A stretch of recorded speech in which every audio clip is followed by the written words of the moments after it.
ஒரு ஜாதகத்தில் சந்திர பகவான் தனித்து இயங்கக்கூடாது. மற்ற கிரகங்களுடன் சேர்ந்து இயங்கும்போது சிறப்புகள் கூடும். இதை மின்சாரத்தில் எலிமினேட்டர் என்றும் கூறலாம். இத்தகைய சந்திப்பை சமாகம பலன்கள், சமம் கூட்டல் ஆகமம் என்றும், சங்கிரக தோஷம் என்றும் ஜோதிட சாஸ்திரம் கூறுகிறது. அதேபோல் எந்த ஒரு ஜாதகத்திலும் புதன் பகவான் கெடக்கூடாது. புத பகவான் கெட்டுவிட்டால் தாம் கெடுவது அல்லாமல் மற்றவர்களையும் கெட வைப்பார்.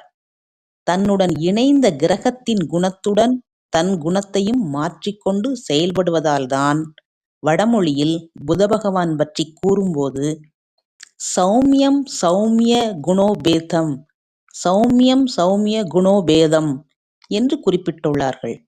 புதனின் தந்தை சந்திர பகவான். பூர்வீக சொத்துக்கள் மூலம் இறுதி வரை லாபம் வந்து கொண்டிருக்கும். குறிப்பாக நல்ல முறையில் வாழ்க்கையை நடத்திச் செல்ல உயர்ந்தோரின் அறிவுரைகள் தொடர்ந்து கிடைக்கும்.